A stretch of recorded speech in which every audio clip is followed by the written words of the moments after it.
इस वीडियो में हम सीखेंगे कि किस तरह एक्सेल में वैल्यू एंटर करने पर पूरी रो को बॉर्डर लगाया जा सकता है।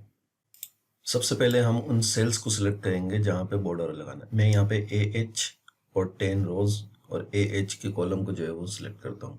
फिर उसके बाद मैं कंडीशनल फॉर्मेटिंग में आऊँगा। कंडीशनल फॉर्मेटिंग में न्यू रूल्स के ऊपर मैं क्लिक करूँगा। यहाँ पे सबसे पहले हम लास्ट वाला जो है use a formula to determine which cells to format, इसको सिलेक्ट करेंगे। इसको सिलेक्ट करने के बाद format values where this formula is true, यहां पर एक फार्मूला हम लिखेंगे is equal to count A. उसके बाद मैं यहाँ पे $A1 जो कि हमारा ये सेल है, और उसके बाद $H1, मैं H तक देना चाह रहा हूँ तो $H1 करूंगा, क्लोज करके ग्रेटर देन 0, जब ये 0 से बड़ा हो।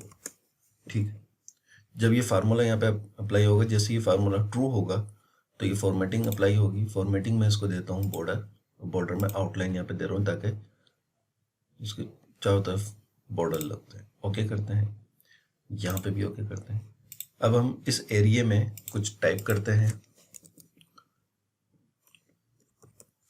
मैंने जैसे नंबर लिखे 1 में तो A से लेके H तक बॉर्डर लग गया। इसी तरह यहाँ पे मैं कुछ लिखता हूँ, जैसे मैंने यहाँ नाम लिखा बॉर्डर आ गए। इसी तरह इस सेल में हम कुछ लिखते हैं तो यहाँ पे बॉर्डर आ गए।